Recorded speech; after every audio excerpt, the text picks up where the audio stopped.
Warning, the following broadcast contains strong opinions, playful antics, and controversial topics causing off-the-rails fun. Chances for being offended are higher than average for sensitive people. Viewer discretion is not advised. Live a little and have some fun.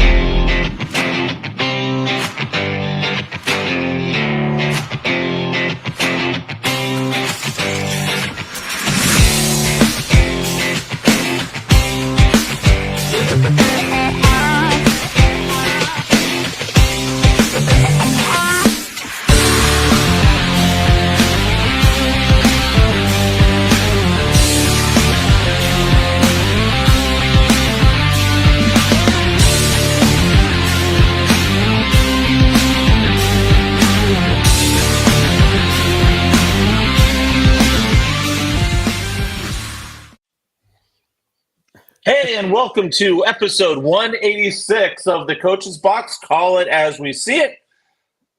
I'm Jim Powers, like and I we was see it. told. Get it right. Yeah, you get the I said power call right it at your like house. we see it. You call it as we see it. No, that's a different show. It's right behind Chris's head.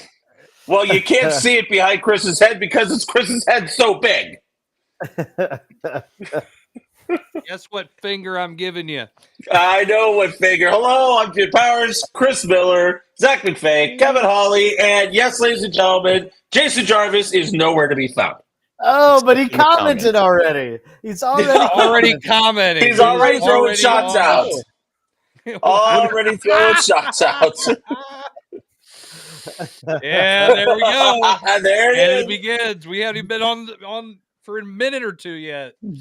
Ladies and gentlemen, I'm here and he's not. So we actually may get some things accomplished tonight on the show.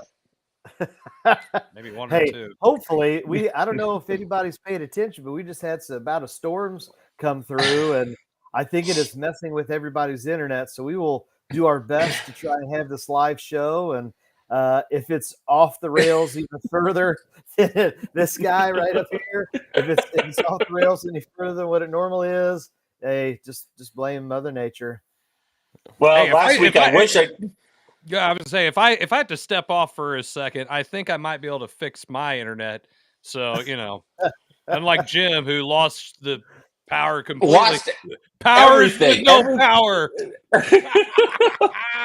I mean, it was. We were in mid-sentence and everything goes out, and I'm just like, "What in the world?" And we looked outside, and the whole neighborhood is just pitch black. And so finally, about 2 hours later, it came back on. Nobody knows what happened. Ameren doesn't tell you anything, but it was crazy. So we apologize for last week. Wow. Good stuff. Good times. I bet Absolutely, you I'm but- all choppy right now, huh? Yeah, a little bit. You're like Yeah, a bad Chris, Japanese hey, dubbed Chris, movie. go ahead. I'll tell you what, Peace I'm out. going to jump off here, fix something. You guys take care of it. I'll be right back. All right. All right, well, good. Now we can really get some stuff accomplished because Miller's not here, Jarvis isn't here, so the three main We can talk sports now. exactly three guys that know what we're talking about actually. So It makes sense here with our great ideas. first off, hope everybody got through the storms here over the last couple hours. I know Northern Jeffco got hit pretty hard. I know I was seeing some stuff on Fox 2 about Berkshire Farms. Some big time damage over there and over on the Illinois side. So hopefully everybody got through and hopefully not a lot of damage and different things like that. So, but all bets are off, and I know exactly where we're going to start this thing. Jontay Porter from Central Missouri, played at Father Tolton, brother of Michael Porter Jr. He decides that he wants to make a little side hustle. Unlike Jarvis delivering emos, that's a legit side hustle. Jontay Porter decides, I'm going to bet on prop bets. Oh, and by the way, I'm going to bet on myself not playing in games and not hitting my over-unders. Adam Silver, came down, and somebody made this comment today. You know how the technical fouls are F1, F2, you're ejected? Well, Jontay got an F3. He's gone forever. And apparently, this is just the tip of the iceberg from what some media outlets are saying. First off, how stupid can you be? You're a professional athlete, and we see what the NFL has done with it. But he has taken it to a whole nother level. And there's no claim that he didn't know. The way these professional teams talk to and train and educate these athletes about what they can and cannot do or should and shouldn't do. There's no excuse for what he did. He knew he wasn't supposed to do it. He didn't think he was going to get caught. He got caught, and he got caught something fierce. So, and he got the Pete Rose treatment. So, and it's not that he's nowhere near the level. He's no shot at a Hall of Fame before this or anything like that. But he's not the only one. No. But I'm sure it sets a precedence for the next ones that get caught. Hopefully he saved his money. I mean, again, I don't think he needed an interpreter, so he still got most of that money. Good point. Press this button or that button. Which one? I don't know. I just think we live in a world where all of these athletes have been entitled since probably even before high school, and so they've never been told no. And so when they this rule that's posted in every locker room and every place of business that says don't bet on baseball, don't bet on basketball, don't bet on football, whatever, that's not me. Rules don't apply to me. And I mean, again, you do the crime, do the time. This once. I'm just going to do it just this once, just this one time. I'm just going to, and then it turns into more. And realistically, these professional sports had to know this was coming when they started putting teams in Vegas. They used to not, they didn't want teams anywhere near Vegas because it could invite gambling into their game. And they're saying, hey, Vegas is too good of a city to not market, to not have a team in. So let's put a team in there. But look at all the gambling won't be an issue. Well, look at ESPN and look at all of the commercials, and then look at all the other, hey, sponsored by DraftKings, sponsored by this betting place, sponsored by, I mean, at some point it's going to be the DraftKings Bowl, or it's going to be the, whatever. And again, it's obviously, I mean, it's not right because you're betting on yourself and you're betting on that team, but there's no excuse. But at some point down the line, how can you at some point say blame the guys that are going to do that? I mean, I don't know. It's ridiculous right now. Yeah, it's the Wild Wild West. It really truly is. And the day that, and I forget which league opened the gates for this, I think it was the NBA, who took sponsorship money from DraftKings, I believe it was. That's when you just kicked down the door, you broke the glass ceiling, and no pun intended, but pun intended, all bets are off. Well, I think the NHL even, and I'm going to go back to what I said. The NHL started it by putting an expansion team in Vegas. They were the first one to break down that door and put of the major four to put a team in Vegas that then opened the floodgates for the Raiders to move to Vegas. Now the Oakland Athletics to move. You're going to have an NBA team there at some point.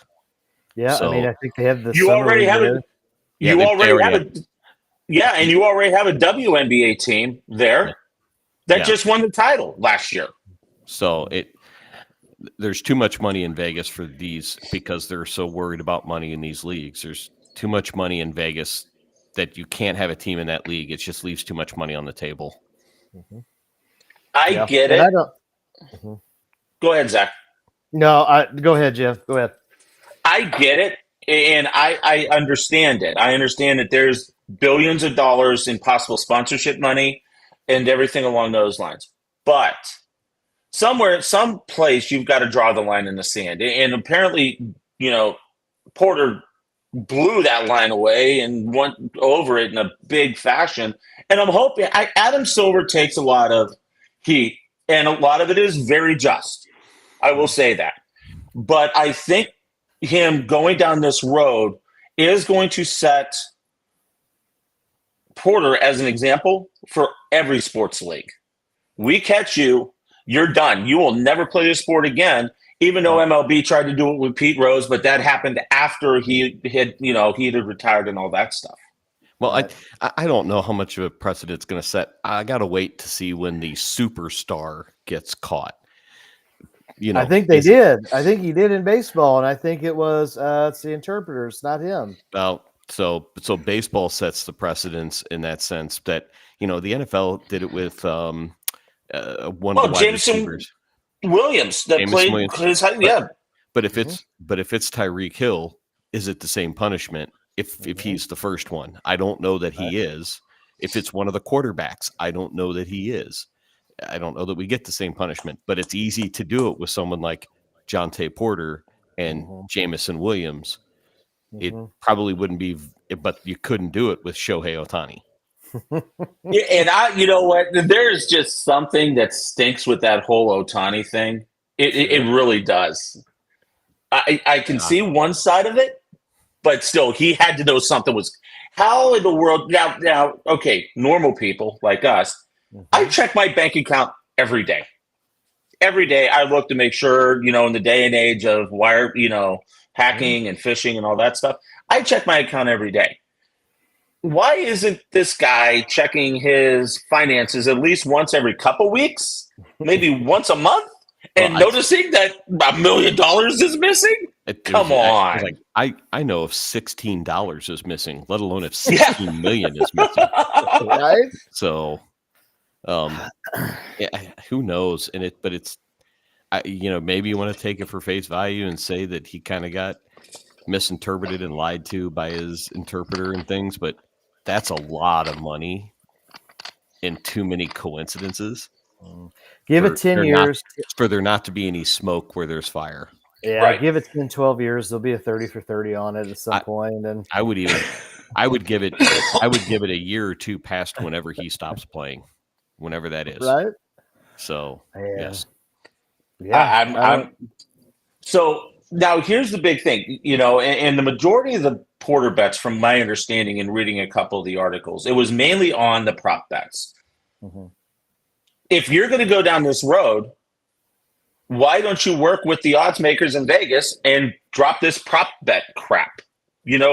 Take all this individual player stuff out and just, if you want to bet, you're going to bet on the team and you're going to bet on the over-under on the win.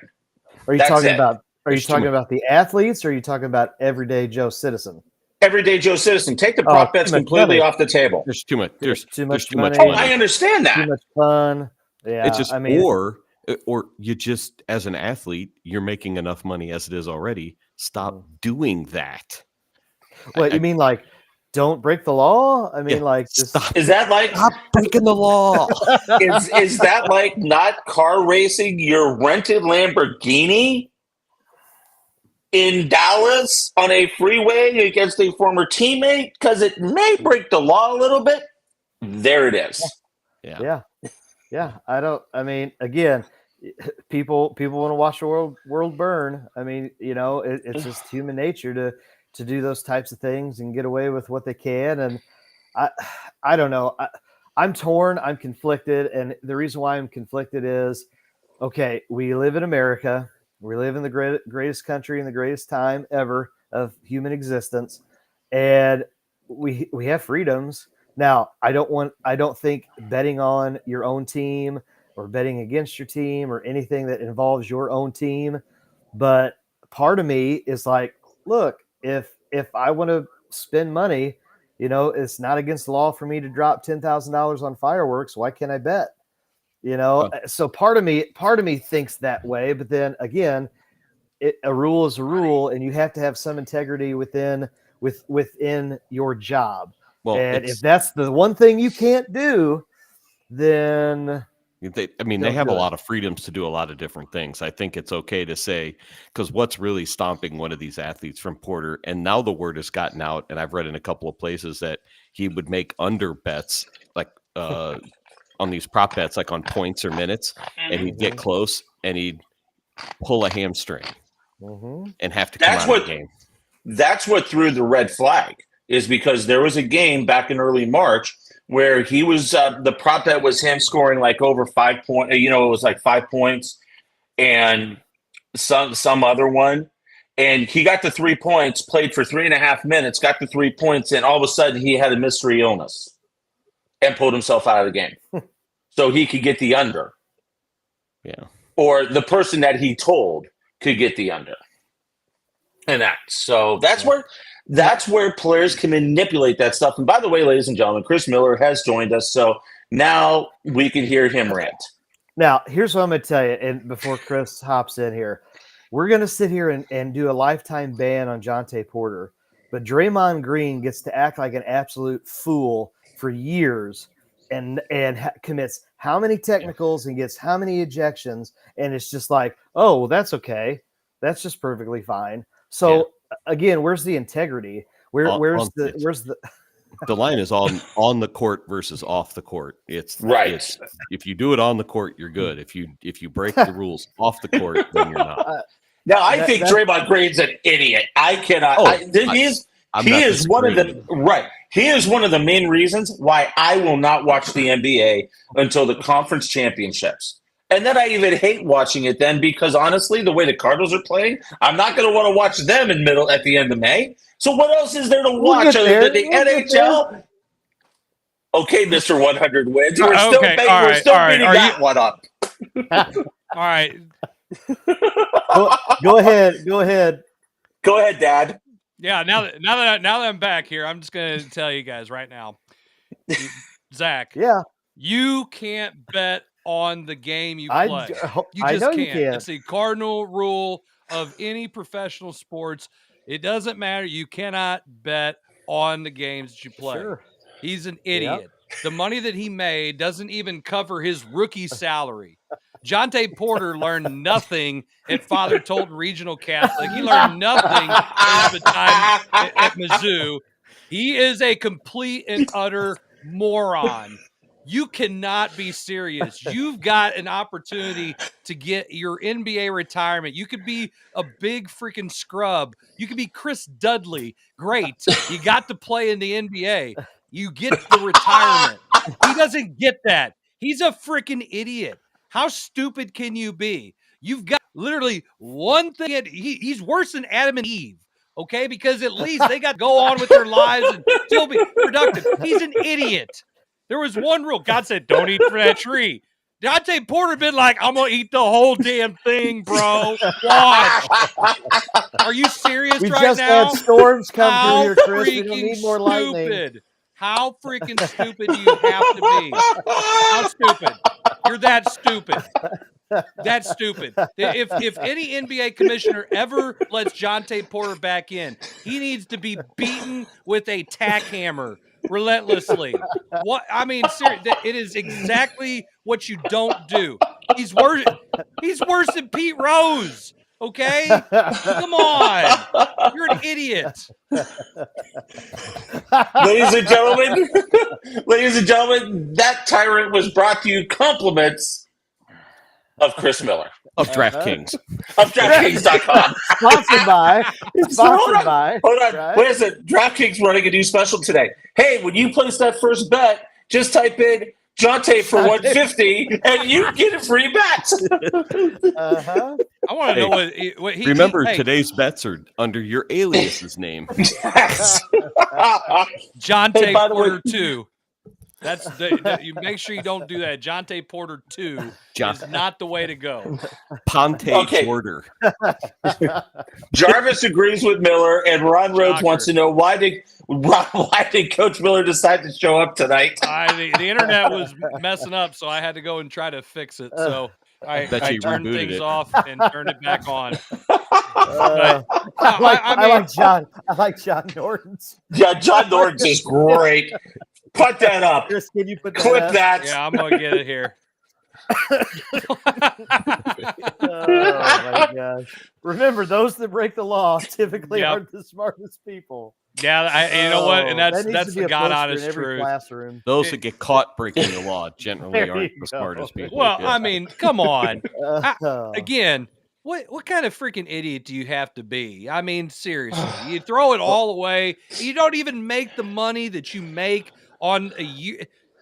It's not like it's not like robbing a casino. It's not Ocean's 11 kind of money that you're getting from this one big score. I got a ban from the NBA. Great. I made all this money in the process. No, you idiot. If you made 1.5 million on a rookie salary and you gambled and profited 21,000 and you don't get to make your 1.5 million for the rest of your career, you're an idiot. You're an idiot. I don't know what to tell you. Miller coming in hot. There's other adjectives I would love to use right now, but that's how damn stupid you have to be. I'm serious. Okay. When I saw the story, I'm like, wow. So I'm going to ask. I asked the question before you got back here, Chris, but let's see what you think to this. If this was, let's say, Joel Embiid, does he get the same punishment?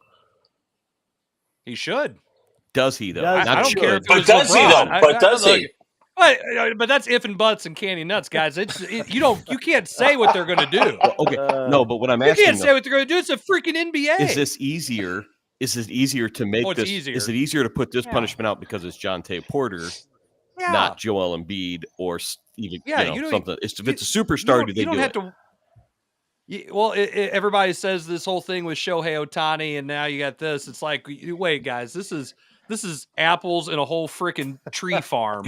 Okay, it's totally different, because then what does the league do? Talk about a black eye. What if it would have been Embiid or LeBron or somebody? God, I wish it was LeBron, but somebody like that got popped doing this. It makes Adam Silver's job so much easier, because he can go, oh, okay, who is this? You're making base pay here. Who is this? Cross him off. Cross him off. Yeah. Who's that guy? See ya. Insert player to be named later. That's his job's easier. I can say, well, I could have done a lot of things, but this is what we're gonna do. Great, you bald-headed weirdo. You got somebody made your job easy. Okay, so let me ask you this: Do you think that other players have been and are doing this? And this was hey, what's the phrase? You shoot a hostage, so to speak. Was this man? You can't say stuff like that anymore, Zach. You gotta understand the climate of the. I don't care. You have to shoot the hostage. Okay. But the thing about this is it probably has been going on. I mean, again, you have a lot of people. They've even said it. You've got people who are yelling at players when they're walking off the court because they cost them thousands of dollars on the bets that they made. That's a true story. That is an absolute true story. How about the officials? The officials go back to Tim Donahue. Yeah, Donahue and all of that. Donahue. So, I mean, Donahue, that guy. Yeah. Donatello. Donahue, Donaghy. None of that guy. Not that guy. But no. But yeah, so yeah, it's happening. It's happening in sports, and it's happening. It just made the life so much easier for Adam Silver. Yeah. Oh, and you know what? And once again, I'm not a fan of Adam Silver. And shut up, Tim. All right. And I don't have a problem with expressing my opinion. I'm glad that Adam Silver finally grew a set and did it and give him the F3. You're gone. See you bye. Go back to Columbia. Figure it out there. Nope. Chinese Basketball Association. They'll take him. And he'll still bet on the NBA. He'll still play overseas. He'll probably make more money. So, I mean, he'll be an all-star in China. To go overseas and make money. Good for him. Okay. But he doesn't get to play in the premier basketball league in the world. And that's how stupid it is. So your legacy is you're a guy who, I can't wrap my head around how stupid that is. That you could have drawn your NBA pension after so many years of hanging around, and then went and played somewhere else overseas and made double dip the money. No, I'm going to do this, and he didn't make anything. So again, stupidity abounds. Now people have thrown the whole thing with him and Pete Rose, and that's, of course, I like. I made that picture of them both together. I don't think you can let obviously Jontay Porter and Pete Rose on the same level, not on the same level as far No. as players are concerned in the sport, respectively. And I've had this conversation. I can't remember who it was with, but they said, well, Pete Rose, I mean, it wasn't as bad as this guy. I mean, he should still be in the Hall of Fame. And Pete Rose signed a piece of paper that banned him from baseball for a lifetime. When Pete Rose dies, let him in. I don't care. But he has a lifetime ban for a reason. That's it. It expires when he dies. He signed the paper. He admitted his guilt. Done deal. I think Pete Rose should be in the Hall of Fame when he dies. End of story. I just wanted to get that out there. Okay, I'll agree with you on that. I'm done. There you go. That's my. Are you done? Are you done? Tirade. No, is he going to leave now? Is he going to leave until again? you say something stupid, and then I'm going to jump back in here and I'm going to rake you guys over the coals. Now go ahead. Well, Jarvis isn't here to say something stupid, so we should be safe then. Right. This. Okay. Sure.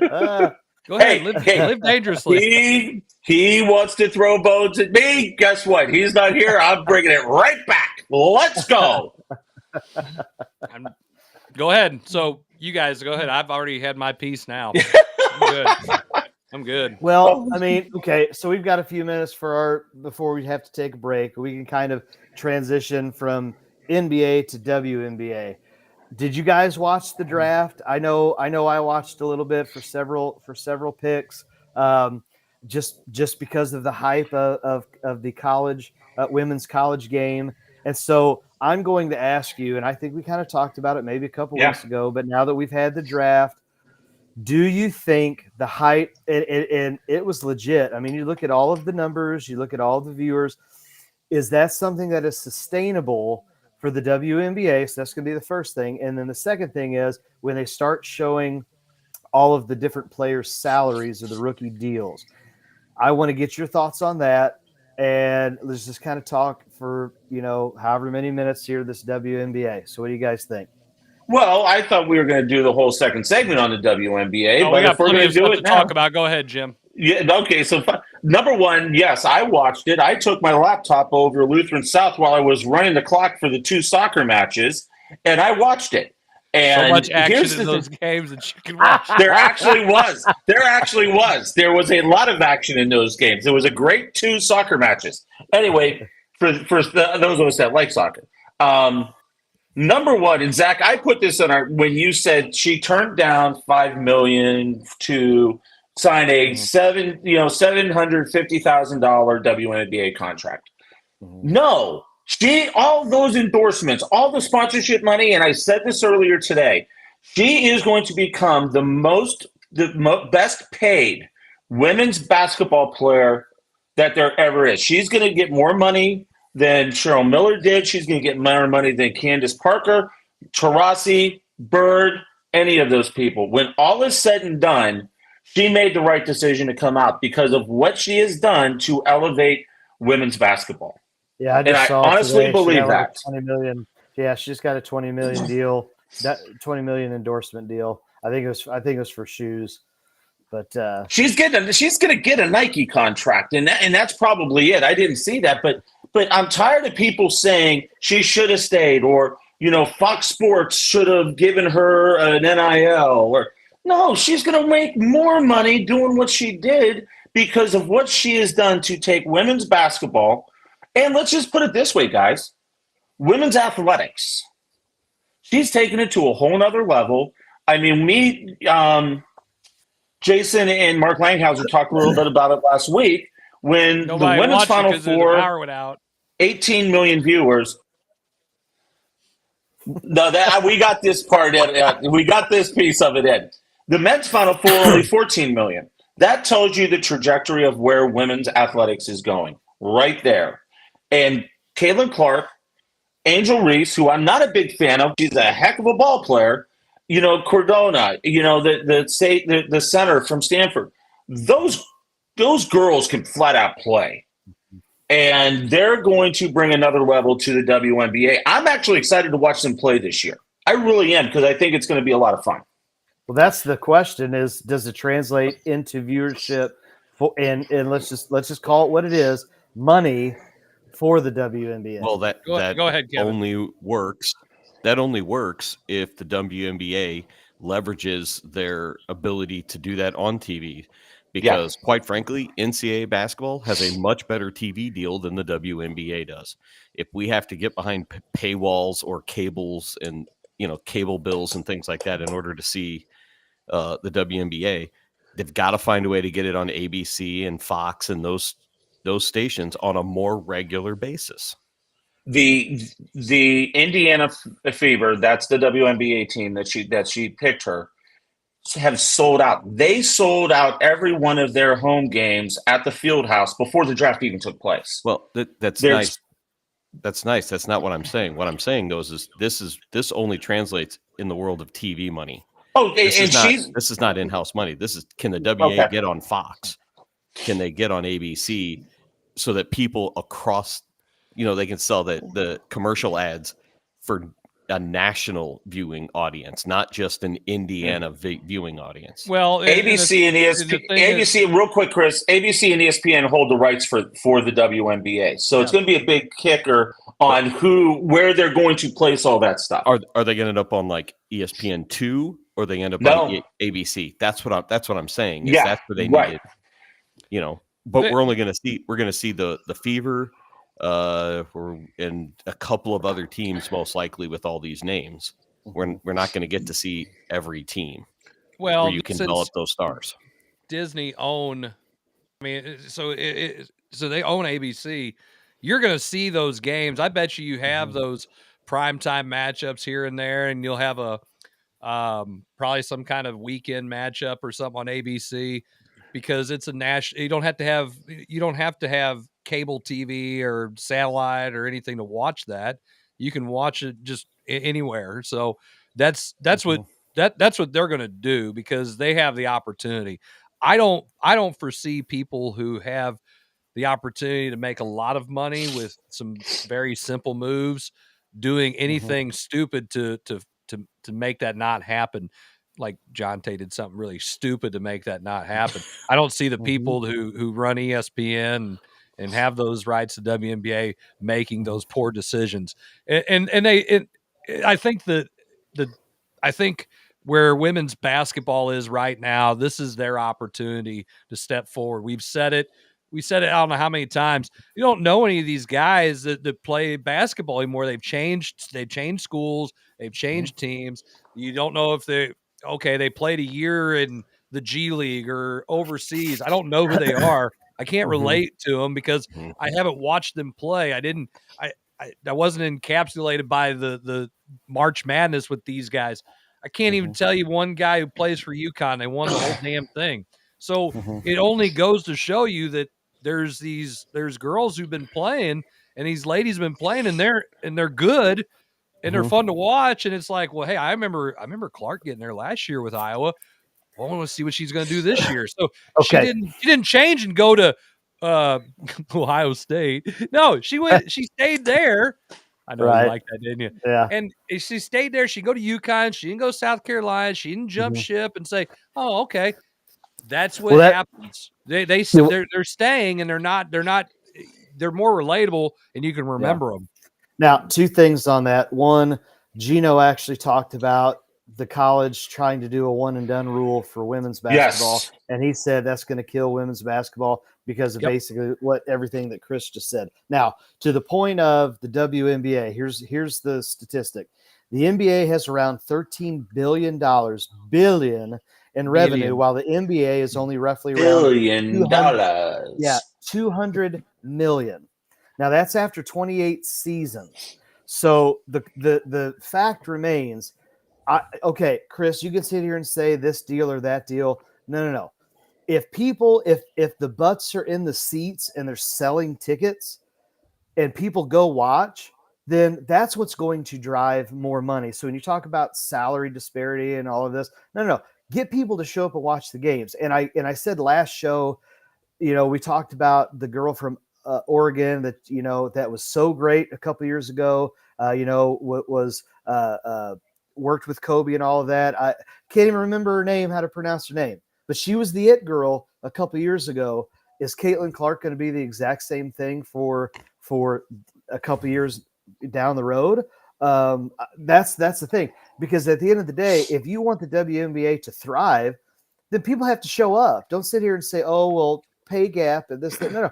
Go fill more than like 3 rows of the stadiums and watch the games. It's one thing too. Talk about making money for your sport. How about another bomb that Fanatics dropped on the WNBA? Did you hear about that one?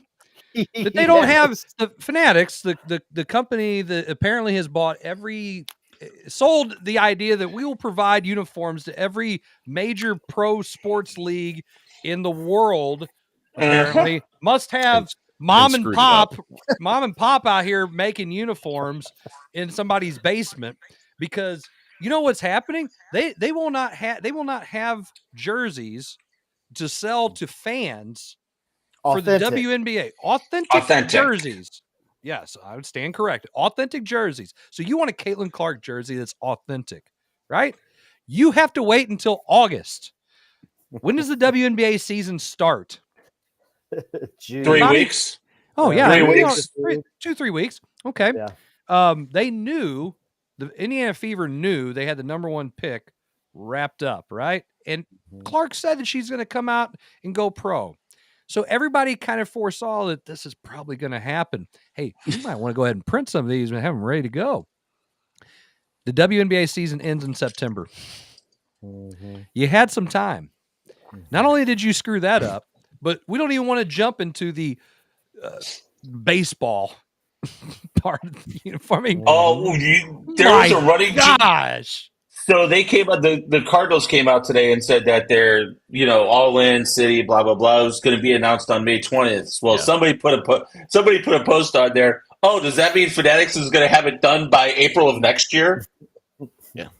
The City Connect jerseys, yes. Well, they're going to play in them 5 days after they reveal them. Which means they were probably supposed to be revealed last April, and they finally just came in this May.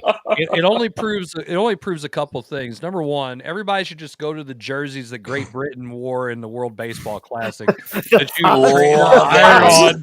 iron on those son of bitches and let's go and play, guys. That might as well do, because you know what? At the end of the day, that's what Fanatics is going to have to do to get some jerseys. That's just some mom with some wax paper and an iron. I got a cricket machine and let's go to town, baby. I bet look at that engraving could have whipped up some jerseys real quick and had that absolutely. What do you say, Chris? Yeah, my mom been pissed off the whole way that they waited until last minute. You'd have had to run the jerseys to Indiana. That's the problem. Would it get me out of school? All right, I'm in. Let's go. I was just gonna say, any excuse for him to get out of school, he's done. He's out. Done. See ya. Hey, sorry, Dad, I can't come down and chop firewood. I got to drive to Indiana for Mom. Yeah, gotta go deliver some jerseys to this pro team or whatever. Team there? Oh my gosh! It's for a Katie Clark. Katie Clark. Is that with the C? Hey, honey, is that with the C or is that with the K? It's with a C. It's with a C. I didn't even know they had a team. Yeah, they got jerseys and everything. No, they don't. You're waiting on them. Don't have them. Yeah. Oh, jeez. On that note, we're going to go ahead and jump to a commercial break since we're a little late here. But yeah, hey, tune in and don't forget to check out our sponsors here on our commercial break. Give them your support. We try to give them support because they support us, and a couple surprises for you guys during this new lineup here. So anyway, we come back. We'll be talking about some more stuff on the coach's box. We'll see you in a second.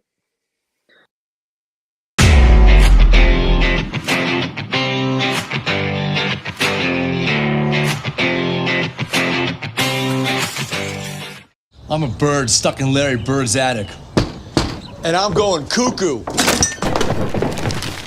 What the heck? What you got, Larry? May the best bird win. Rick. You may be a legend on the court, but you're an amateur up here. Heads up, Larry. So get Allstate, save money, and be protected from mayhem, like me. Mayhem is everywhere. Are you in good hands?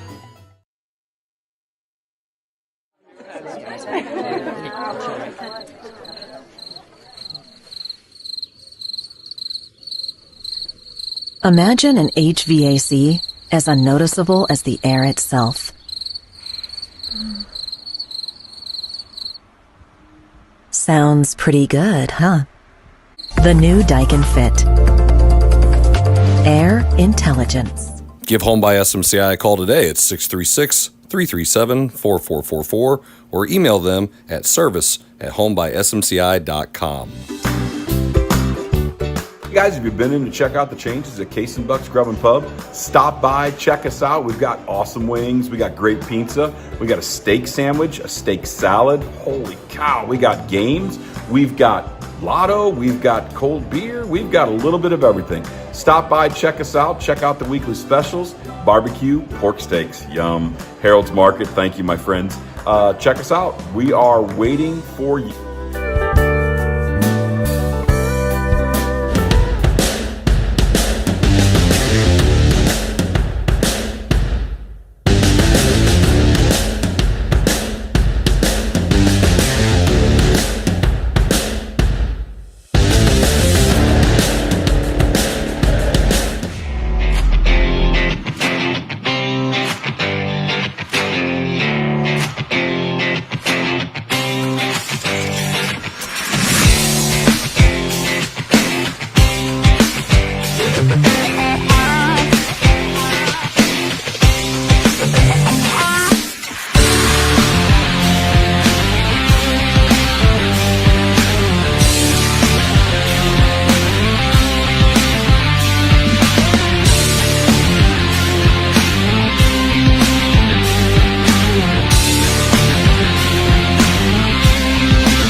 All right, everybody, welcome back to the Coach's Box.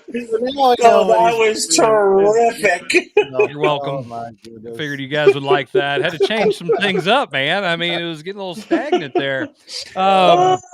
Okay.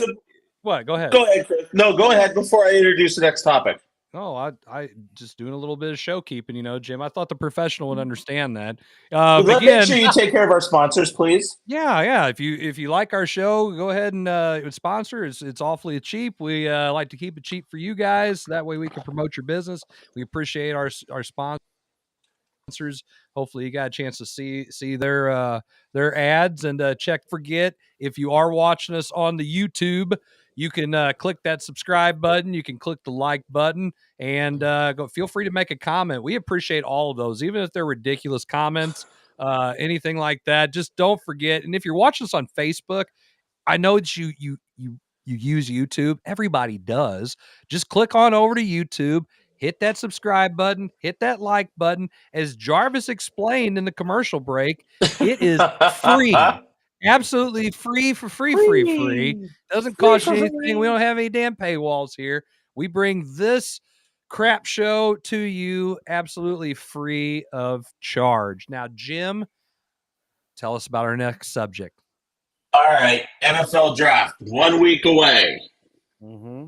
Yep. We've got probably one of the best quarterback classes. Mm-hmm. In fact, a lot of people are saying that we may see as many as 5 quarterbacks go in the first round. So let's talk about who's going where and who do you think is going to make an immediate impact out of those top 5 players. All right, so I'm gonna name them off according to ESPN, according to best available. So get your paper and pencils ready because there are a lot writing of anything down and bring anything to write with, and I don't care to do it. Sound like Jarvis. Never does his homework. Caleb Williams, Jaden Daniels, Drake May, J.J. McCarthy, Bo Nix, Michael Penix Jr. Those are your top 6. Other notables, at least I'm going to say notable. Joe Milton out of Tennessee, Sam Hartman out of Notre Dame, Jordan Travis out of Florida State, among others. So, Mike, again, I pose the question. You guys answer it. Who are you taking? You're going to draft a dude that's going to be hopefully your franchise guy for the next 10, 15 years. Who are you taking and why? All right, I'll start this one off. Have you guys watched the movie Draft Day? Kevin Oh, yeah. Costner. Great. Yeah, Sonny. I got the note right here. At all costs. I think that Caleb Williams is going to be a bust. I really do. His attitude, the way that if he would have came out last year, I think he would have put himself in a better situation than this year. They lost 4 games this year. He wasn't even mentioned for the Heisman Trophy after winning it last year. I just think Chicago's going to roll out the Brinks truck and give him all sorts of amount of money. I think he is going to be a total bust. The best person I think in that draft, in that group, I like Bo Nix. I like his decision making. I like the way he approaches the game. He's got a great arm. Yes, Ron Rhodes agrees with me for something. Holy smokes! Here you go. Wait, you'll like this, Jim. Yeah. JJ McCarthy. He's going to San Diego to play for his buddy because nobody else will draft a Michigan quarterback because they've never proved anything other than Tom Brady. Next question, please. Okay. Other than the goat. Excuse me while I have a soda. So, okay. I'm actually going to agree. Well, Caleb Williams will be the first pick. I also think he's going to be a bust. I don't know that it's as much about him being a bust as the fact that the situation he's going to is a complete dumpster fire. Yeah. And if he goes anywhere else, if he were to go in the mid-teens or to someplace like Minnesota, he probably would have a much better chance at being more successful. That being said, I think, and it's going to happen with a trade most likely. That's not going to stay to the. It's not going to stay. I agree with that. They're going to trade up. I think someone like Minnesota is moving up to get into the top 6 in order to get one of these guys. Minnesota's at 11 right now. Yes. Their draft spot's 11. If Minnesota can get up to 5 and get someone like a JJ McCarthy, I think he's got the best chance at being the most successful of this class this first year. I don't see Harbaugh giving up that number 5 pick if he's got a chance to get McCarthy. I just don't see it. Unless somebody gives him up, why would two ones and something like that down the road. Get McCarthy. Huh? What? You've got but you put McCarthy, but you put McCarthy behind him for 2 years. Like, look what happened at Green Bay. You put Jordan Love behind Rodgers for a couple years, and look what Jordan Love did last year. This isn't 2 years, and Aaron Rodgers was towards the end of his career. Herbert's still at the beginning of his career. I'm just telling you. Won't surprise me. These Michigan people, they hang out together. They like each other for some unknown reason. I hate them. He wants defensive. He probably needs defensive help in San Diego, and he can trade down and get assets to do that. So if they trade up, Minnesota can do that. I think it's probably San Diego's probably the place to go. But the top 3 picks are going to be which quarterback's going where. I think Jaden Daniels probably, while he is probably not going to do much if he goes to either Washington or New England. I don't think they're set up for success either. A lot of this stuff about these quarterbacks is what situation they're going to. And if you're picking that high, your situation is a disaster. Well, and Matt Eberflus, the head coach of Chicago, we saw what he did to Justin Fields, and he's ruined him. Eberflus is not a good quarterback coach. And why would Caleb Williams want to go to Chicago? That's where I agree with Kevin. I think he's going to be a bust with that leadership group and that coaching staff. Let me go real quick. If I was Chicago before this thing had all started, I'm looking Marvis and Harrison Jr. and keeping Justin Fields. Mm-hmm. Yes, I agree with that. 100%. And I'm not saying that because it's Ohio State, because I think that'd be great. So here's what I think is going to happen. I think Caleb Williams is going to get drafted by the Bears, and then he's going to pull one of these Eli Manning things and say, I'm not playing for you. I want to go to Washington where I'm from. Washington's going to give up the farm to get him, and the Bears are going to make out like fat rats because then they're going to have 2 picks in the top 10 and some draft collateral. And you know what? They probably ain't saying anything about it because They don't want everybody to know what they're doing. Now, that's what they should do. What they'll probably do is pull some stupid ass Chicago Bears stuff. They'll draft Caleb Williams, and with the 9th pick, they might draft a freaking kicker for all we know because it's the Bears, and that's what they do. They do Bears things. The Bears. They do really dumb stuff. There's a couple. Hello, Norm. The Bears. There's a couple of mock drafts that have the Bears drafting the Washington wide receiver, Adunzi. Oh yeah, he's good. He's good. With that 9th pick. He's the second best receiver in the draft behind Harrison. But I was like, there's other people that I probably would go at. I'd like a Brock Bowers at that situation. Give a young quarterback a tight end that they can. The next Travis Kelce. I like Jaden or can even block his backside as a tight. No, and I think Brock Bowers is one of the best. Is probably going to be one of the best tight ends coming out of college in the last 3-4 years. Chris, why Jaden Daniels? Well, I like Jaden Daniels because I think the way the NFL is now, I think he fits the bill. I mean, Richardson, I didn't think he'd be very good in the NFL, and I think he'll thrive. He'll play once he's not hurt. I mean, the thing is, they're all going to get hurt. Just you watch last year, hell, you've got guys that played D2 school, and they're coming out and making the team because there ain't nobody else left. Right. Who can stay healthy long enough? But when you are healthy, what can you do? Jaden Daniels has all the tools to be the guy. He was accurate. That's the thing that's kind of important. He can evade people. He's got the size. I mean, I think that he's proven that he is a guy who can compete at the next level. I like Penix is a steal for somebody because I think he's a project. I think he's a winner. I think he has the opportunity to be able to. I think he'll have the opportunity to compete. I can't trust an Oregon quarterback yet until one of them actually prove they can do something. I mean, even worse than an Ohio State quarterback. Okay, CJ Stroud is like literally the only quarterback to ever come out of Ohio State to do anything. You've got a very valid point. No, you've got a very valid point. It's facts. It is the God honest truth. And I'm saying that you've got a point. And wrote the damn thing in stone, give it to Moses, and the 11th commandment is no other quarterbacks from Ohio State are any good. Hey, I'm glad he's up north because that lightning can stay up there.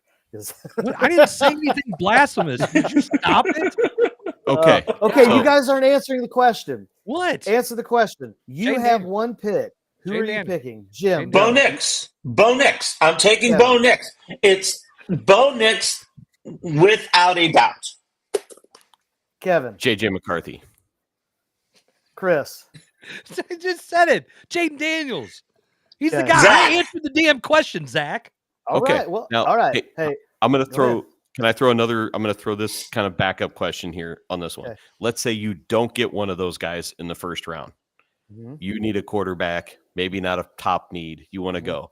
You have one of these guys to pick from in the next round. Hold on. Can I answer my question? Oh, yeah. Yeah, sure, Zach hasn't answered yet. I didn't know you were answering. So, yeah, go ahead. I'm answering. Whatever. I'm taking who I think, again, the question is who's going to wind up having, who's the best QB, has the best career. I'm taking Michael Penix Jr.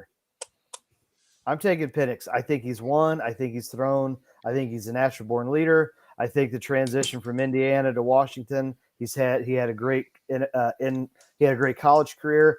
That's who I think if I had to build around, he has all of the qualities, all of the intangibles that you need.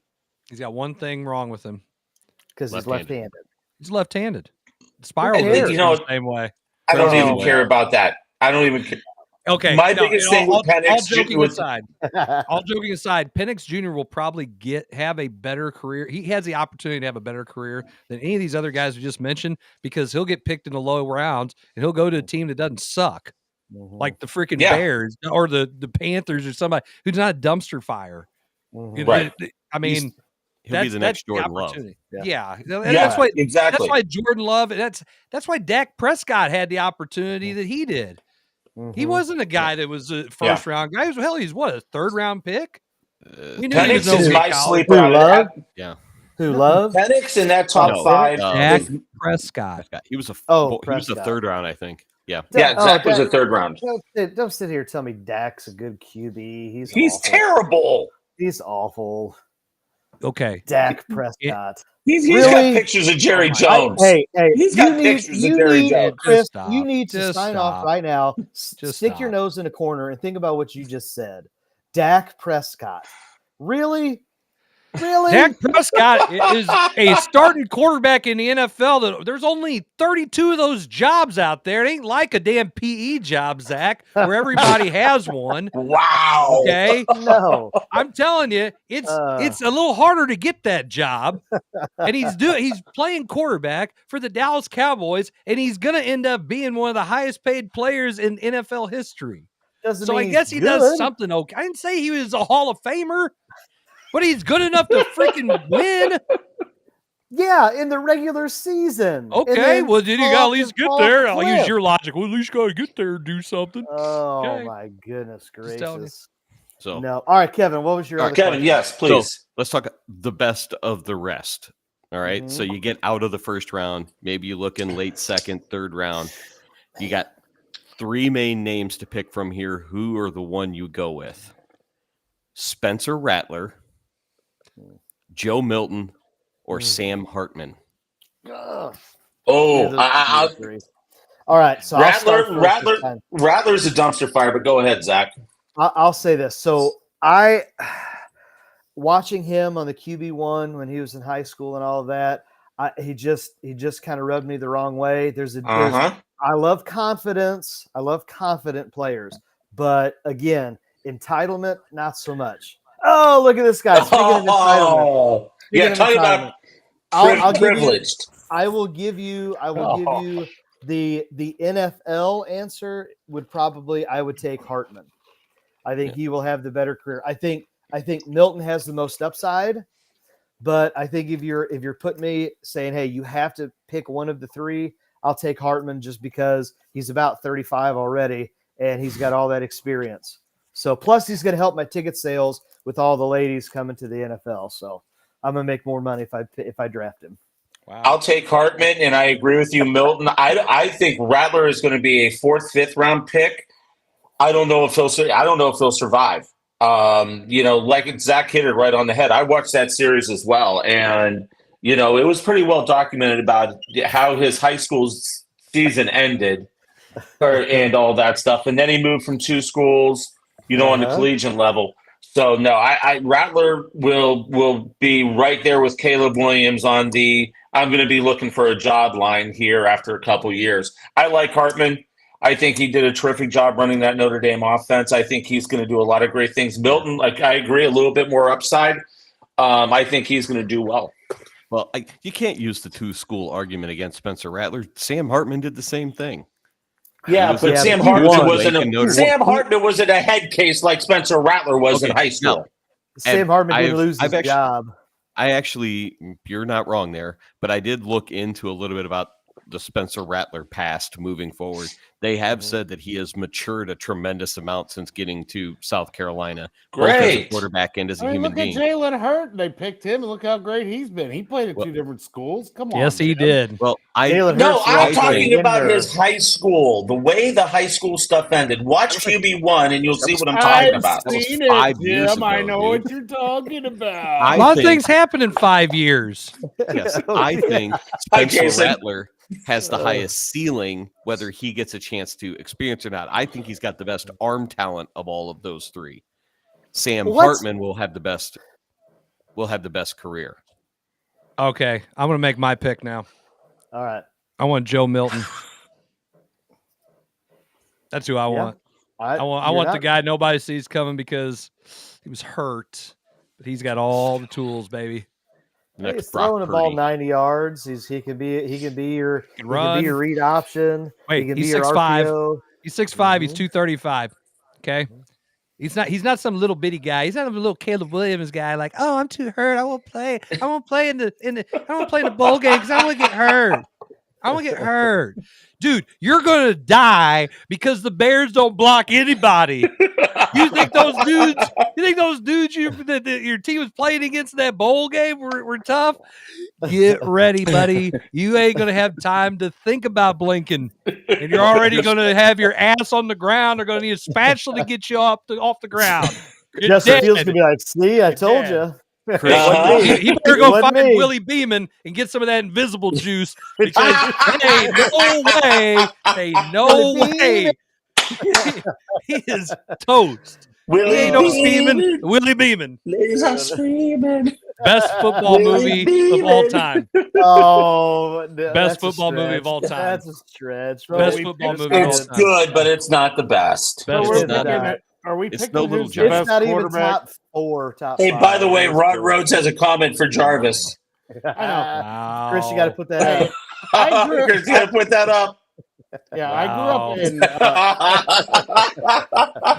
I grew up in Hematite, Missouri. I'm very unentitled. Believe You're me. entitled to doing some freaking work, Jarvis. That's how it goes. No doubt. That's why I was late because I can't afford to live on one job. I got to work like 5. So, All right, Kevin. Welcome to my world. Kevin, I want you to give Jarvis what you said to us about his pick. Ask him which quarterback first. Okay. But then before you got here, we were going through the list of the top 6 first rounders. All right. And yeah. so let's see if we can't get that answer. We'll start with that. What? I got a Who do you quarterback? think? Quarterbacks. Just quarterbacks. Who's the quarterback you're picking first? if you have the pick. If I had the first pick, Yes. No, who's your first quarterback that you're Who's picking? your quarterback? You have to pick a QB. Who you picking? I want Daniels out of LSU. Okay. God, he agreed with Miller. And the reason Hey, being, look at the dude is a multi-threat. He's played in big games. He, his team wasn't great, but he did some things. Elevated him. I like him. I like him. He whooped Thank you. up on Mizzou, Yes, he did. and I love the way he played in that game. I love the way he played the rest of the year after that. And if I wanted to pick a quarterback, it would be him. Boom. Suck it, you guys. Told you. And I didn't watch. We just need to I stop didn't watch doing this this show on the way here, so I was just trying to. We just need to stop doing the show after all these years. You two are supposed to be the ones going at each other. Right, you guys are supposed to fight. Tune in. That's Would why you people just tune hey, in. you've been bitching and moaning about that for like the last 3 years. Get over I it. know you got it. You Doesn't have your matter. job to do. You have your job to do. You're No, Sorry. You see how? Hold our on. job is to get annoyed by you, which we do No. almost every show, No, and then that's 'cause and we then had make to fun of Jim because he's never here. And I mean, You're supposed to be Shaq and Chuck. That's the shtick. Just a pair of knuckleheads. Exactly. Yeah. Bald knuckleheads as it is. Bald knuckleheads. All right, so Jarvis, now Kevin, hang on. Kevin, All right. question 2. Question 2. Uh-oh. You get out of the first round, you get second, third, fourth round. Which one of these 3 quarterbacks, the next 3, consensus next 3, would you pick? Spencer Rattler, Joe Milton, Sam Hartman. Do, do, do, do, do, I like Rittler's ability. Riddler? The Riddler? The Riddler? The Riddler? The Riddler? He Riddle me doesn't this. even know his Who's name. Riddler? Exactly. Yeah, did Cross you? him off. Rattler. I'm sorry, Rattler, Rittler, whatever the heck his name is. That's the one I'd pick. well, you're out. He'd be the owner Yeah. of the team. Who's this guy? Why did we pick this guy? What's his name? This guy's dead. But I did see, This guy got hit by a QB1. car. and he did have some issues on QB1. Yeah. Wow. It is what it is. Meanwhile, back at the ranch. Yeah. Okay. Nobody said anything. Okay. Nobody said anything about Drake May. I think he's going to be. I think he's going to be good. I think he's going to be serviceable. But I think he's going to be. He's going to be a Jordan Love 2 years and then cut him loose. Who was the guy that? I think he's the next Mitch Trubisky. Drake May? Yes. Daniel Really? Jones. Fox Yes. Sports has Drake May as 2, as the second. Say, People had ESPN has him at 3. Trubisky as some of them had Trubisky as the number 1. Well, Let's he not went forget to that people said Chicago. Ryan Leaf was Chicago went better. up and went up Yes. the draft to pick him Yes. up. Hey, Boy, I again, hate to say it. again, Chicago. Caleb Williams reminds me so much of Ryan Leaf. It's unbelievable. Oh, I am not a Caleb Williams fan. I'm not on the bandwagon. I don't think he's going to be very good. I don't like anyone that comes out. Oh, I'm not going to play. Tick me off when Manning did that. I'm not going to play for this team. Trade the pick to Seattle. Give them Bo Callahan. Yes. Yes. Nobody went to his birthday party. Vontae. Nobody else. Nobody went to Caleb's birthday party. That's the deal. wow. Can you imagine that movie? Now, you want to talk about great football movies? That movie right there, ladies and gentlemen. Any Given Sunday is at least in the top 3. Oh, yes. No. That's no. Oh, no, yes. no. It's in the top. Yeah, I'll say it's in the top 3. I'll It say is it was it's good. my favorite football movie of all time. There's Draft my Day is my That's favorite. because you went to favorite South football Iron and they movie don't is have The football. Program, baby. The program's really Program. good. Shut up, Zach. Gosh. Man, Hell, you Next know. thing you know, your Giants for me, second man. favorite football movie is going to be Bull Durham. Oh my gosh! Yes, and it's not a football movie. That's why. No. You know what his second favorite football movie is? Unnecessary Roughness. Well, I Because like Kathy that one. Island's in it. Because Kathy Island's in it. Oh, man. I mean, That's Ireland. I'm very heterosexual. I would definitely like to watch that movie for Kathy Ireland. Okay. Gosh, what's the matter with you, Jim? Anyway, on that note, That was nice. Kathy Ireland. yeah, Yes. kicking a She was on football. the Sports Illustrated. Kicking football. Yeah, Coach Longest Rhodes. yard. Longest yard. Both of them are actually He funny. needs the Burt Reynolds one. That's what he means. Yeah, Is Hey, that Ron Rhodes is in Rhodes. both of always them. go with the original. Ron Rhodes, hang Yeah. on a drink. I'm drinking freaking Powerade. I've been working. I've been delivering pizzas. I mean, golly, Bo Nix, you And on that note, entitlement. He's talking about entitlement. Oh, I heard the Hillsborough job's open. Are you wanting to apply or what? Why you keep asking I thought you were already making a king's ransom where you're at. Gosh. well, Chris? Chris, hit the button. Chris, I have hit not the button. heard that Hubbard left. Just hit the button. The button. Hit Just the hit the button. button. Just hit it. Just hit it. Why, Throw in Jim? the You're towel. annoying. Throw in the towel. That's not me saying it. Zach saying it. We'll be right back with Jim some more shows up Coach's one Box. time. Be right back, baby.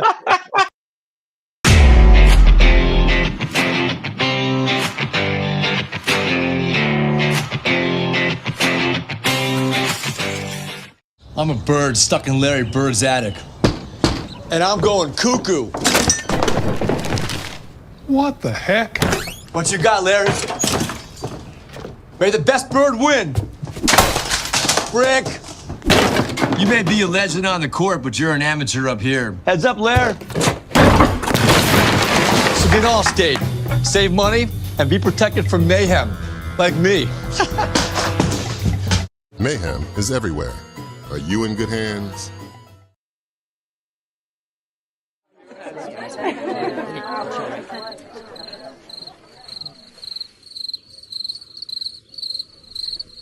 Imagine an HVAC as unnoticeable as the air itself.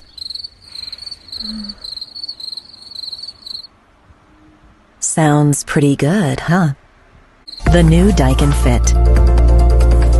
Air intelligence. Give Home by SMCI a call today at 636-337-4444 or email them at service@homebysmci.com. Guys, if you've been in to check out the changes at Case and Buck's Grub and Pub, stop by, check us out. We've got awesome wings. We got great pizza. We got a steak sandwich, a steak salad. Holy cow. We got games. We've got lotto. We've got cold beer. We've got a little bit of everything. Stop by, check us out. Check out the weekly specials. Barbecue, pork steaks. Yum. Harold's Market. Thank you, my friends. Check us out. We are waiting for you.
that new clothes is great.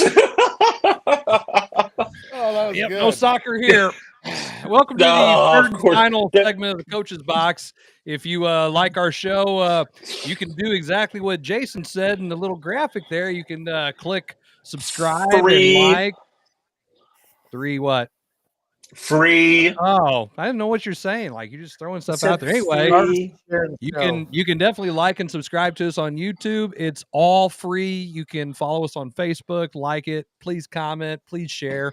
We appreciate your support. And don't forget to check out our sponsors. They're great. We appreciate them supporting us. And if you are interested in sponsoring the Coach's Box, or you know a business that would like some really cheap sponsorship, just reach out and we'll hook you guys up. And we, again, appreciate everybody who watches and supports this dumpster fire of a show. Speaking of our next topic, which will probably be on fire. Go ahead, Jim. All right. We're going to go St. Louis stuff now. Let's start off with the Blues. Oh, yeah. So season ends last night. Shootout loss. They're starting to figure out who their new head coach is going to be. Now, they are saying that Bannister is on the short list, and he is being considered to be the head coach for the Blues moving forward. Who do you guys think should be the coach for the Blues? I know where I'm going to go with it, but I want to hear what you guys have to say. Craig Berube. Mike, they're going to bring him back out for mothballs? I want to say Craig Berube should still have been the coach anyway. Yes. I don't think it should be Drew Bannister. I think it needs to come from outside, but I don't have enough. I don't have enough know-all to know who it should be. What'd you say, Zach? Quinville. Oh, I don't have a clue. I didn't say anything. Zach knows nothing about hockey. I think it's going to be Quinville. Who's the guy that coached the Miracle team? Herb Brooks. There you go, him. He's dead. He's dead. Dig him up. Off the list. Sometimes I just want to smack. Can't do any worse than smack you guys. No. It even rhymes. Smack Zach. Jarvis, I agree with you. I think they need to seriously give Joel Quenneville another look. Another look. No, I mean, I don't think they'll be able to get him, but I'd like to see Jim Montgomery from Boston. Yeah. Well, yeah, but are you going to rally the Brinks trucks? And well, at least I'll say this: Stillman will spend money, other than Mazalek, who won't spend money. But that's a different story for a little while. They just won't spend it well. True. It's not a defenseman, so they won't back up the Brinks truck. That's a problem. So a terrible defenseman at that. That's what the main problem with this roster isn't necessarily the coach. You can find plenty of coaches that can do a good job. It's roster makeup is a complete disaster. The salary cap situation is a disaster. You have too many of the same players defensively. All right, so let me ask you this, Kevin. Who do you blame for that? Do you blame Army or do you blame Stillman? Army. I think Army had a plan and it didn't work out, and he did not have a way out of it. But I think this offseason will be his way out of it. I have to give him credit. I think he tried a plan and then tried to correct it, but he had too many. The main thing, this whole thing went downhill when he let Petrangelo walk over a non-move. Yes. Hey, Doug, you're a dumbass. Why would you let him go? That's the stupidest move they made. It's killed the Blues. We give Robert Thomas all this money, who's a second or third line center. Come on. He was good this year. Thomas was good. I don't care if he was good. Is he worth the money? But you'd rather pay him than Petrangelo. Well, how many Thomases though do we have on this team? We have 6 of them. Yeah, 6 of them. I'll go back to draft day. Oh. I need more James instead of a whole bunch of Tarzans. And what the defensive side for the Blues is, it's a whole hell of a lot of Tarzans and no James to do something. Well, you don't have any dudes. Defensively, this team is in the young core of this team between the Bull-Dukes and Thomas's and them. I think they're going to be fine moving forward. Defensively, they've got to get tougher and bigger on the back end. because you mean Krug and them guys? Well, yeah, your biggest defenseman is actually your least hardest working or least physical defenseman in Parayko. Yes. They've got, I'd rather see Tyler Tucker back there. At least he's more physical on that back line than Parayko is. I could go down the roster. I mean, Sammy Blay, blah. Yeah, he's probably gone. Bushnevich, I like him. I like Kevin Hayes. Should have traded him. I like Jake Neighbors. I just don't. Petrangelo, I knew when they did sign him, it was going to be bad. I just knew it, and it has been. He's won what? He's won one cup since he's gone, or two? One, and he could possibly win one this year. Well, I mean, Armstrong made a history of making really good decisions about end of career type of things in the past. So we kind of gave him the benefit of the doubt at the time of letting Petrangelo leave. I said it was stupid. I think as a whole, the fan base did, in thinking that this could be the end. Maybe he got rid of Petrangelo at the right time. He messed up. He did not. That was one that I think even he wishes he could have back. I mean, he thought Justin Falk was going to be able to. He thought some of these guys that he picked up was going to be able to do it, and no. And I just don't think he thought Petrangelo was that piece that he thought, that he was. I'm not sure we realized, and while we didn't like him leaving, I'm not sure we all realized as a fan base just how much piece Petrangelo I remember me and Miller talking about this. Yeah, because you don't let the captain go. I mean, unless he's a problem, you don't let the captain go. And especially, he's the guy who held the cup first in your franchise. It's like Berube. I mean, those guys, Berube should have got to walk out whenever he wanted to. When he wanted to leave. Whenever you go all these years and you don't win, and you have great teams and you don't win, and the one guy who does, and they take it from worst to first. If they went back and hit the cellar the next 17 years, I'd been okay if Craig Berube was still the coach. The problem is you got a bunch of guys like, okay, Robert Thomas, and I'll start with him. Thomas is a very talented player. I don't know if he's a third line center, but I definitely think he is in your top six for sure. Kyrou is never going to, if he doesn't get physical and play hard all the time, play a 200-foot game, he's never going to ascend to an elite status. Now, here's the problem. Buchnevich, yeah, he's a great player, but what's he going to be on another great team? What is he going to? He's going to be a second line guy, second line winger. Yeah, you've got nobody who's better than a second line guy. You don't have any dudes. The reason you don't have any dudes is because you haven't sucked enough to draft high like these other teams have done. That's why the Avalanche have all these great players playing in their top line. They've got one of the best offensive defensemen in the league. You have those guys because you did what other teams do in sports. You suck and you go ahead and suck for a while. You get high draft picks and then you flip the script. It's what happens. But we're in St. Louis. We don't do that. We don't do it with the Cardinals. We don't do it with the Blues. And you're stuck in this, we got some guys and we can compete. We're not going to get there. You're not over the hump.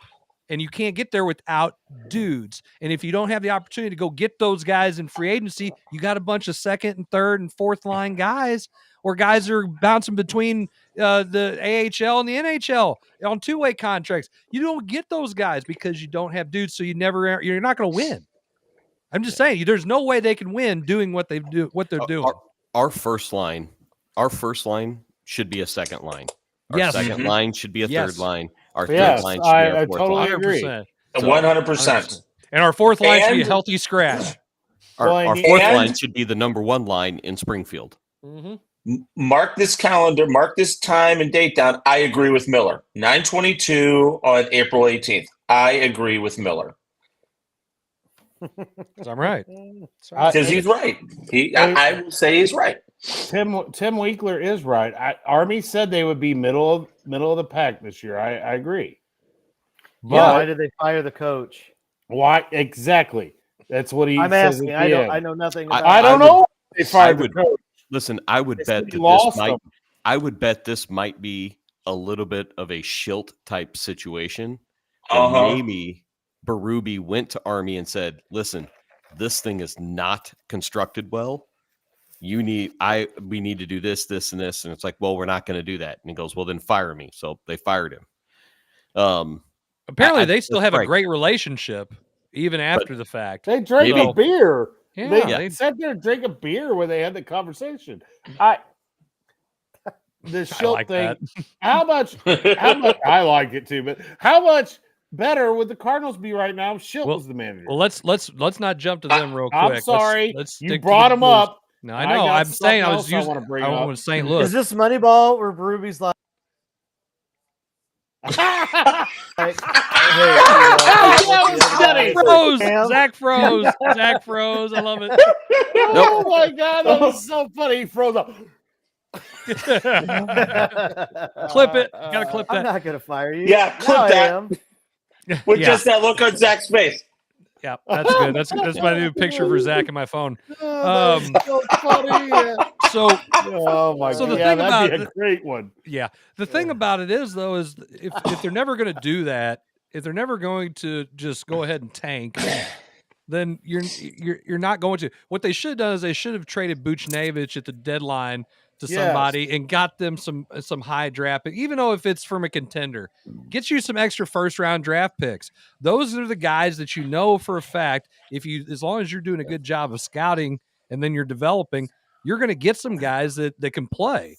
But if you're always drafting at the back end all the time, you're not going to, you can't get over the hump by doing that. And you got to wait 3 years before you can even get these dudes. Okay, if you're not going to get one top 5 guy, get a 15 and a 22. Well, trade all of your first round picks and that you acquired from Buchnevich and the one that you get from whatever, and then you go and try to get into that conversation. All right, so I'm going to ask you this question, Chris, just because you brought up tanking. Dude, as a Blues fan, are you wanting to see the Blues suffer and put out a poor product long enough to get those draft picks? Is that something that, as a fan base, that is acceptable in hockey? I don't know. I'm asking. 2 years. Yeah, I can deal with it for 2 years. But that's not tanking. 2 years. 2 years of flipping your roster to where if you pulled a Florida Marlins fire sale on everybody and just got rid of anybody that you could and took draft capital. Yeah, cleared your salary, even if you got no trade clause or you can pick which.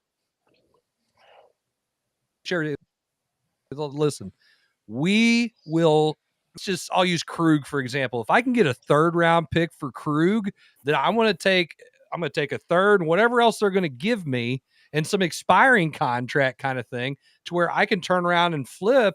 And I'm going to take those guys and flip those draft picks for more. So I'm going to take the 2/3 I get from these two guys, try to get into a second. I'm going to have all these picks acquired and then take 2 years and play, a general manager and flip all of those picks into something to get me some guys that are better than what I have. Or I've completely deconstructed my roster to where I'm not cap struck and I'm overpaying some dudes who aren't producing. I've got to.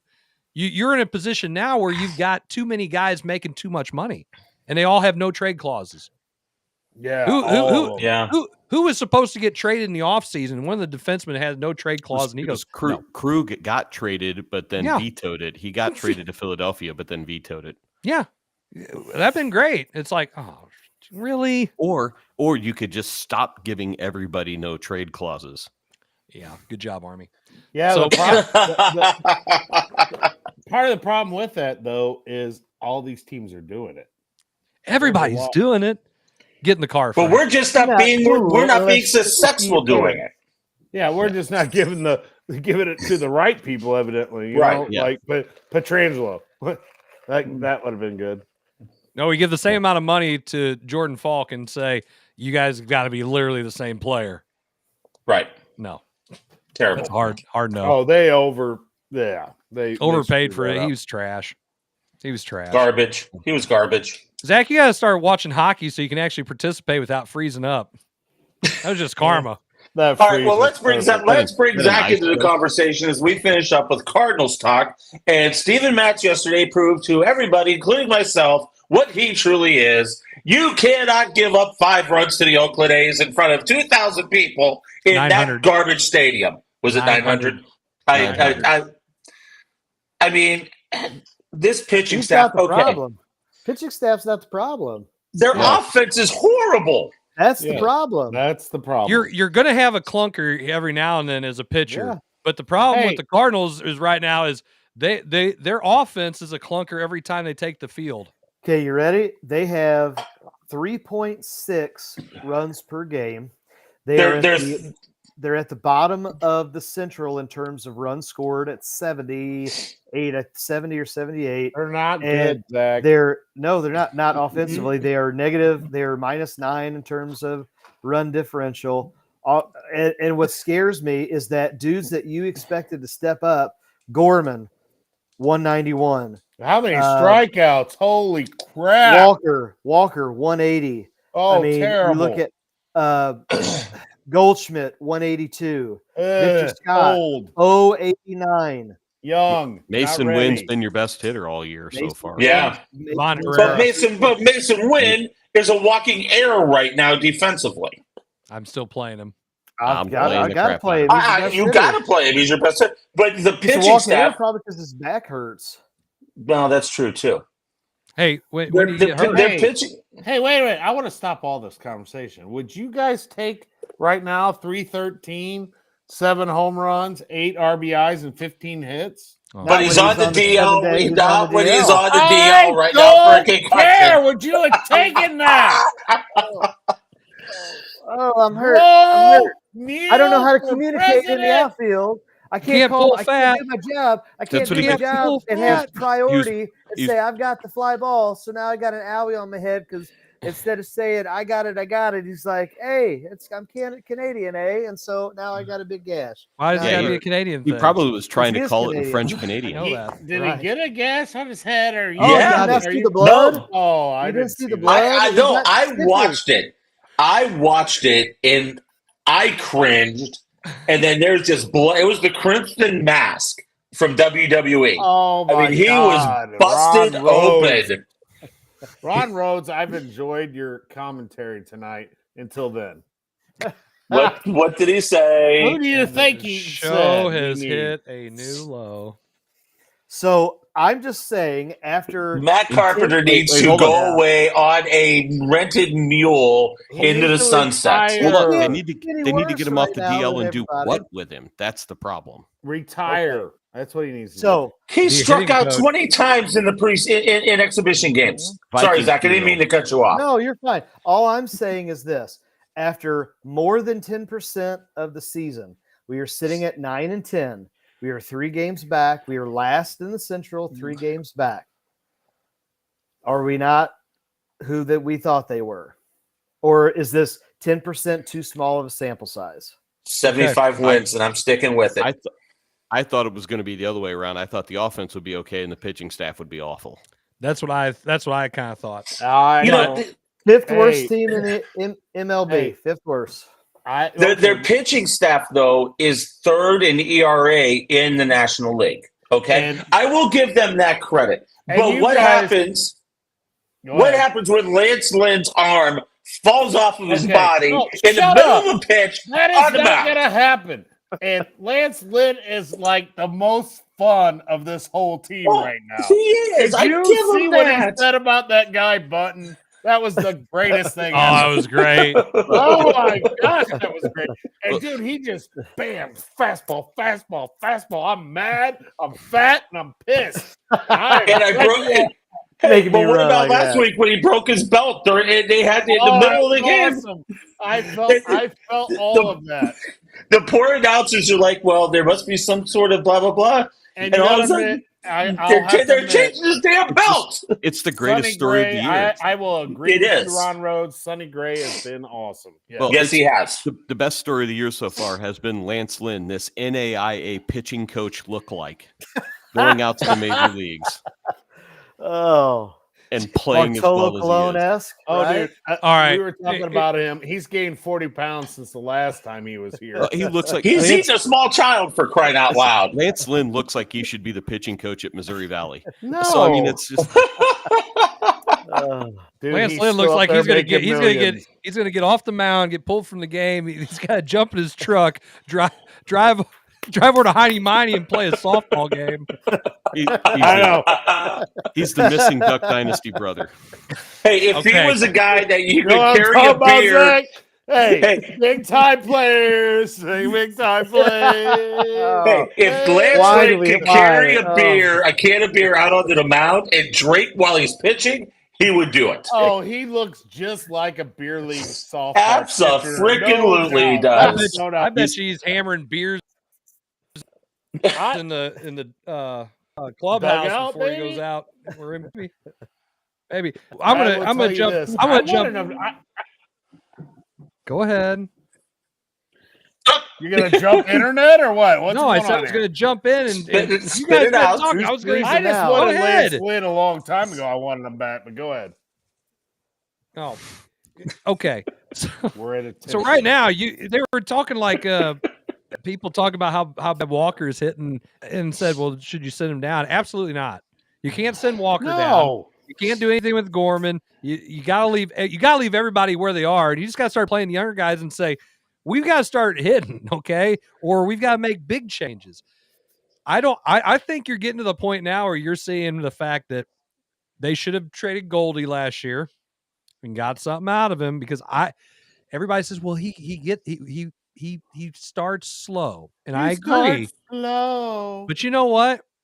You can also start slow, and it really affect your team's chances of making it to the postseason if nobody else is doing anything, and you're the guy who's getting paid the big bucks to do something. Even Arenado, he's only got one home run. He's only had one home run since August of last year. Yeah, they both. Goldie hit only have one home opening run. day. So you've got two home runs between two guys that are making $50 million. That's a problem. Okay, and if that's all you're gonna, if that's all you're gonna get out of them, then you've got to make some moves. And as much as I don't want to see Nolan Arenado not be a Cardinal or Paul Goldschmidt not be a Cardinal, the Cardinals didn't go out and get some, wait for it, dudes to go around these guys. And you got a bunch of young guys who need guys around them who are dudes to make them better so they can start learning how to ascend to level. Walker is never going to get a good pitch to hit because he ain't got to worry about getting those other guys out. You ain't got to go up to 3 pitches and you can get Goldschmidt out right now. Okay. And Arenado's going to put one on the ground and he sneaks one through. Great. You're 297. Hit. That's all you got. You ain't got one. You ain't got a guy who's slugging heavy. These guys are doing that. All these younger guys to benefit because by the time you get to him in the lineup, yeah, he's going to see a couple more fastballs. The rest of them are going to get trash. Gorman's not getting anything good to hit. Oh, if he hits behind Goldschmidt, what does that mean? It means you're going to get more curveballs, bud. Sorry. You got to worry about it. And that's the problem. They don't have anybody who's mashing the ball who can make the younger guys better until they learn how to play and get more reps under their belt at this level. So might as well just turn them all to the wolves and say, screw it, let's go. Get rid of those guys.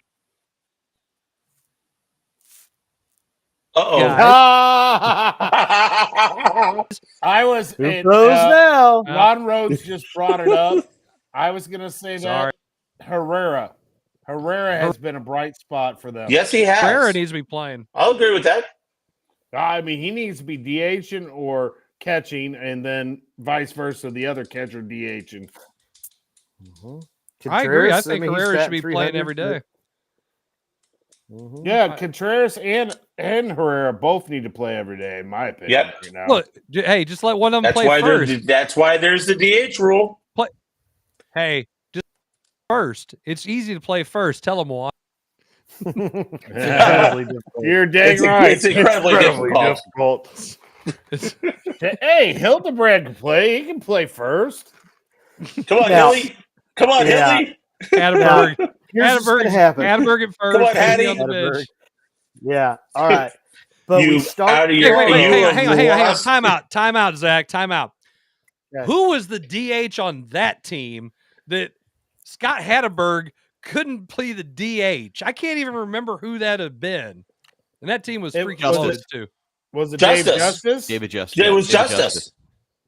Was I it thought he David was Justice? playing right, Mabry started playing right field when they Mabry traded for him. played well for him though. Yeah, But I was I'm gonna mad. look that up now. I love that movie, but they that's the should best never- baseball movie. They should never trade Pena though. No. Oh, No. so stupid. Billy Okay. Bean, you did everything right up until the point where you traded Pena. Yeah.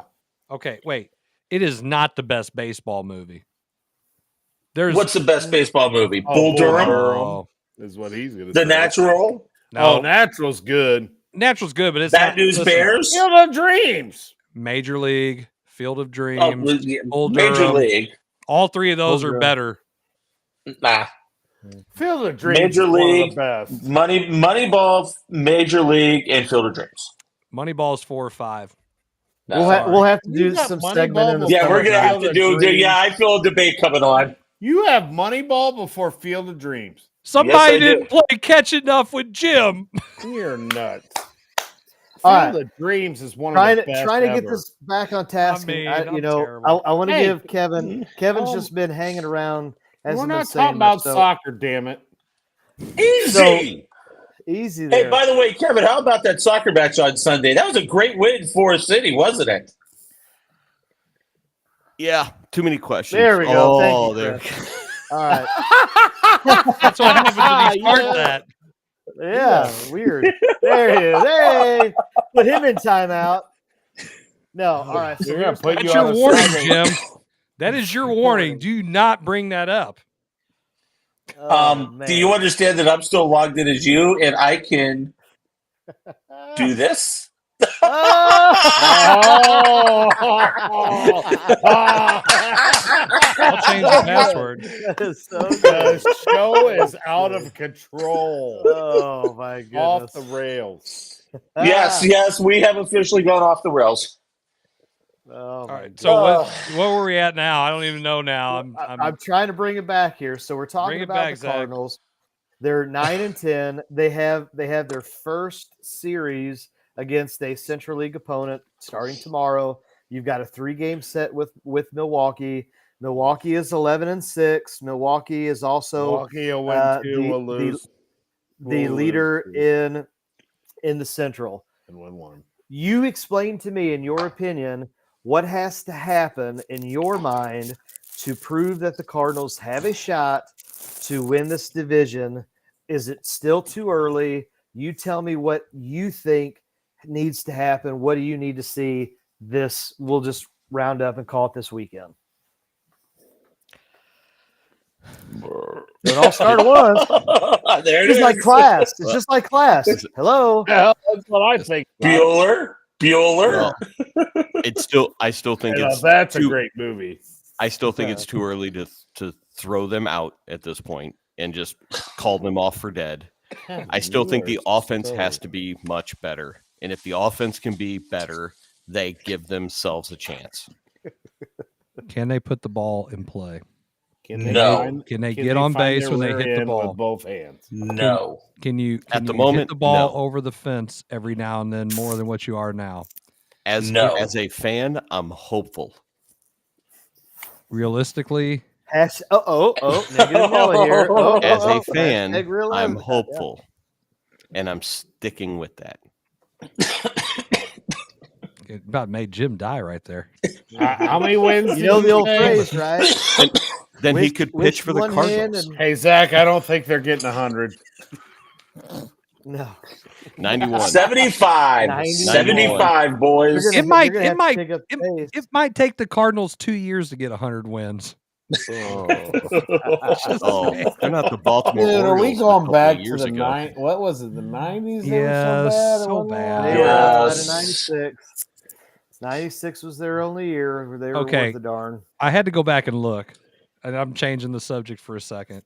Ray Durham was the DH for that team. You mean to tell me that Hatterberg couldn't outplay Ray Durham? Well, no, because apparently the coach kept putting him in the lineup. That was the whole point of the movie. No, Pena was playing first. That's when Billy said Pena's gone. You can't start Pena. He's been traded. Hattie at first. I know. Art House face is great. That movie made Art Howe to be such a villain. Oh, I know. I know. Yeah, what was the guy who played him? He died. Philip Seymour Hoffman. Philip Seymour Hoffman, yeah. When Twister, to tell you about the storms and everything, Twister was on last night. I watched it again, and he is so incredibly good in that movie. It's unbelievable. I agree, Ron. White chocolate. We did not even have him on the agenda, I don't think. No, the suck zone.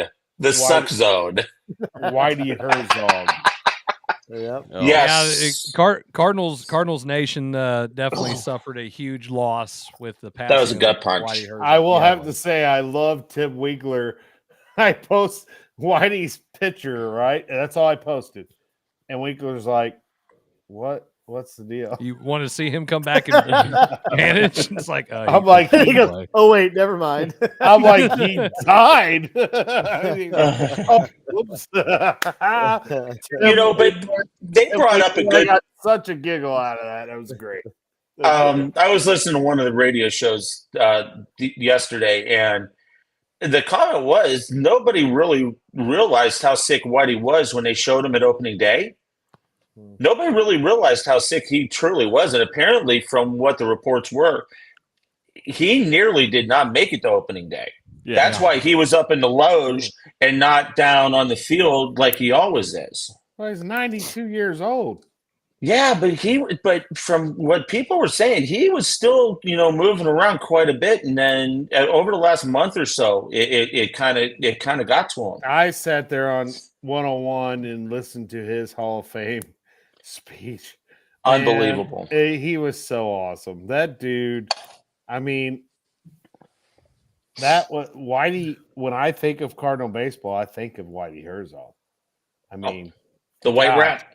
Yeah, I just Vince Coleman, Willie McGee, all the greats that played for him. It was just, Jason Jarvis, I'm always a minute or two behind. Winkler said, "Hey, I thank you for it because I laughed my rear end off at it when you were like, what?" So great Whitey story here. 15, 20 years ago, Whitey had his foundation golf tournament at Crystal Highlands. I was there. It was 2000. I graduated, so it was 2000. I was a caddy. Yes, I was. I worked for Union Pacific Railroad at Selma Hall at the time. So we owned the property the course was on, and they leased it from us. So I got to be there when he was good friends with my boss at the time. And at the end of the day, I'm cleaning up something at the end of it because I worked the golf tournament in the clubhouse, and him and a couple of people are talking, and I'm walking through at one point, and they're talking about the Houston Astros rotation from the mid 80s. It was the best pitching rotation he'd seen in a long time. And he named all these guys off, J.R. Reynolds and Joaquin Andujar and all these guys, and he couldn't remember the fifth name. And as I'm walking by carrying a plate, taking it back to the kitchen to watch it, I just go, "Mike Scott." And he looks up, and it was such a cool moment because he goes, "Yes, that's right. I couldn't," to get a little nod from Whitey Herzog for remembering a name that he couldn't remember was really cool. Yeah. So, yeah, that's really cool. That was a fun experience at that tournament. You got, because every foursome got a former Cardinal to play with. The one I was around had Daryl Porter. Oh man, yeah, that he could hit the ball a really long way. I had I just like the fact that the car runs. Us too, Chris. Us too. Nobody understands. He's frozen. He's frozen. He's like that scene. He's like that scene from Wayne's World in the drive. Yes. I bet jelly. He's still frozen. He is. Yeah. Yeah, you are. Yeah, let it go, Chris. You know what that means? You know what that means? Oh, there he is. Nope, He's still frozen. That dude is such a control you're freak. pixelated now. He You can't look like handle you're in this. some. Control freak is I struggling think it's right time. now. I think it's time to. Yeah, I'll go ahead and get us out of here. Hey, guys, it's been another great meeting. Next week, we'll be back. If it's Thursday, the draft will be on while we are doing the show. So if you want pick-by-pick analysis, we'll ask Jason Jarvis any question that you want to have. Oh, there he is. There he is. We're getting ready to sign off, so. Jim, you know, Still frozen. hey, you know how Jim is. As soon as we can get off air, he's ready. It's like, dude, Past his Bedtime, bedtime. man. yeah, big No. time. I'm actually going down the street, so it's not past my bedtime tonight. Oh, so he's going to Max. Okay. Gosh, dang, dude. I guess it's Thursday. Is Miller frozen again? If you were in college, I guess that'd be something you do every Thursday. But I mean, you know, It's a Friday off tomorrow. Friday off at the ballpark. Hey, there you go. There he goes again. So, but I don't think it's helping, Chris. it's not helping. I can Chris. see him Put moving it his off, head. put it back on. He looks like a Muppet. Yeah, With it all he looks like pixelated. Wilbert. One of the old guys in the balcony of the Muppets. Oh, What are it's- those two guys' names? It's Waldorf and Statler. Waldorf. Man. There it is. There. Oh shoot! Hey, this was the coach's box. Get it. Let's go. We're done. That's right. We're out of here. We'll see you next week. Great show, everybody. And once again, make sure you take care of our sponsors. They do a lot of great stuff for us. So for all of us here on the Coach's Box, have a great and week. off the rails media. Woo! Cut out. It's a cut out. Chris, play the outro, please.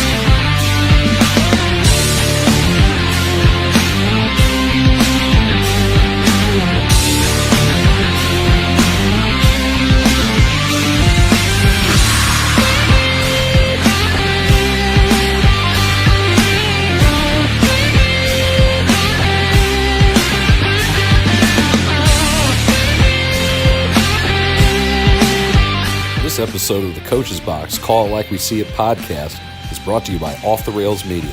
Life's more fun when you're off the rails.